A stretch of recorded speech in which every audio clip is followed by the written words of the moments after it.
Ok. Salam alaikum. Voilà l'étudiant Khalil Massil Yassine. Pouvez vous présenter s'il vous plaît? Je suis Khalil Massil Yassine, première année cycle supérieur ici à Alès. D'accord. En fait, Khalil Yassine, vous êtes l'étudiant qui contribue le plus, le wiki des étudiants, wiki.osi.dz. En fait, d'abord, est-ce que vous pouvez nous présenter le wiki, son objectif, son rôle, etc. Donc le wiki est une plateforme créée à l'origine pour le partage des documents entre étudiants où chacun peut déposer ses fichiers, documents, puis ils sont ensuite consultables par ses camarades de promo. Et ce qui est bien, c'est que ces fichiers, contrairement aux mails où les promos suivantes perdent l'accès à ces fichiers, en fait les fichiers restent, ils sont stockés sur la plateforme et sont accessibles pour les promos qui suivent.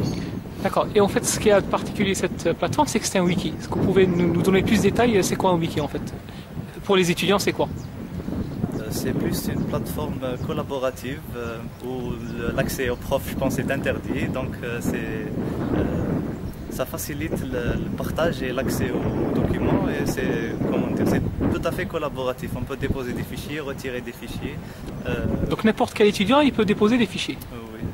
D'accord. Et justement, en fait, plusieurs étudiants déposent des fichiers. Je pense que vous êtes la personne qui contribue le plus, et puis d'autres un peu moins. Vous pouvez nous expliquer, en fait, c'est quoi vos motivations? Vous partagez beaucoup de documents pédagogiques avec les autres étudiants.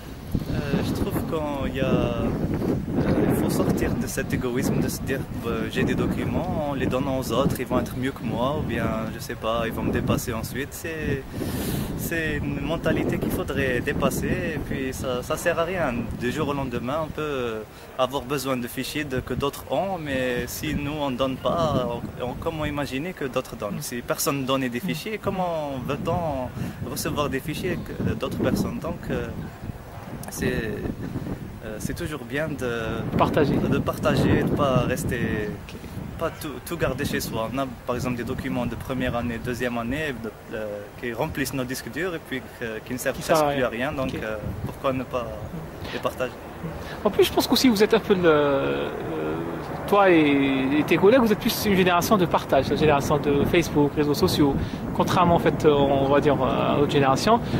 Voilà, vous êtes plus, vous partagez tout, vos notes, ce que vous avez fait dans la journée, vos photos, tout. Contrairement à notre génération et les anciens qui étaient peut-être plus discrètes.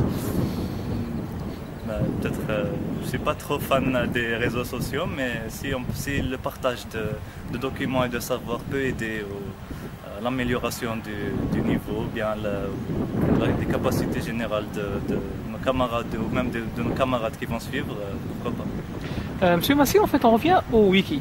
En fait, quels sont les types de documents qu'on peut trouver? Est-ce qu'on peut trouver par exemple des cours, autre chose ou voilà? En fait, on peut trouver n'importe quel type de document numérique, que ce soit des cours, des TD, des examens des années passées, ou même des documents hors ESI, c'est-à-dire des fichiers d'autres écoles, même que ce soit en français, en anglais ou d'autres universités algériennes ou pas.